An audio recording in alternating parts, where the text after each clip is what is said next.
Hi, this is Project Spark Game Mechanics. I'm Lady Lex UK and we're still working on Lego today. I'm going to show you how to make the little counters that you pick up in Lego. Obviously for your game you don't have to have these as the Lego counters. You can have them as any sort of object that you like, really.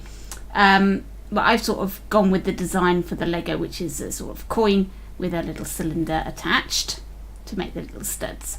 And I've coloured them. I've got gold ones, blue ones and silver ones, and they're all worth different values in the game. Now you'll notice here, these are the detect zones around these tokens. This one's a little bit big. And in case you weren't familiar, you need to grab hold of this thing here and move your cursor, move your left stick left and right and up and down in order to reduce the size of that area.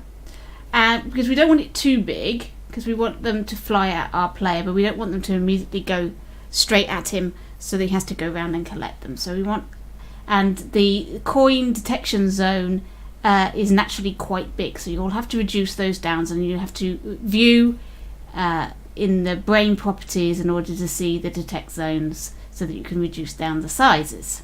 So that's the sort of sizes you want for your token collection.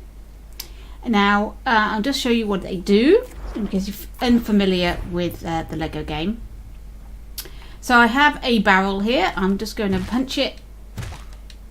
That'll destroy the barrel. There we are. It's destroyed it into little blocks, and it's also produced all these little tokens. And as I walk up to them, they fly towards me, so I can easily collect them. There we go. That one's just dragging along the ground. And I've also got some flowers here. Whoops. And that's done the same. It's created little blue blocks this time and different various colours of token. So there we go. Right, so let's look at the tokens themselves. There are glued together objects, and I've got a solid colour, the colour that I want that particular token to be. In this case it's yellow. When it detects the player, it's going to make an object variable called player, be it. And after 0.5 seconds, it's going to move with flying towards the player and their center position, minimum distance of 0, directly. So they're going to fly directly at the player. When they start to bump the player's counter is going to increment by 3. And then it's going to play the pickup coin sound and the effect. I did that wrong way around, but you know what I mean. And then it's going to destroy itself. You don't need to pick these up because we're adding to a counter, so you don't need to have them in your inventory. And it's probably best because you're going to create lots and lots of them and you'll want them to be destroyed. Otherwise, they still exist in your world and they'll add to your prop count. So destroying them is the best. And all of these tokens are exactly the same. The only difference are at the top, it's a different colour for the solid and a different amount that they're worth. So this blue one is worth 10 as opposed to 3 for the gold ones. I think the silver ones I put in as worth 1. Yeah, there we go. Right, now I have two objects here. This is the barrel and this is the flower. Now you'll notice I've got a cube on this flower. That's because the flower, for some reason, even though it was set to be attackable, wasn't attackable. So if you get an object that for whatever reason doesn't appear to be an attackable object, you're going to have to put an invisible cube or cylinder or something over it so that you attack that instead. So the code is in that rather than the flower, but it destroys the flower all the same. Okay, let's look at the barrel code. So when started 2 is dead, for each of 10, so create primitive cube, and there's a little cube there which is a template. Once global block color equals brown. So I've decided all of my blocks are going to be brown when I destroy the barrel. For each of 20, there's a vector variable called stud equals left side position plus random vector circle radius of 3 inside. So that the stud vector position is going to be a random position within a radius of 3.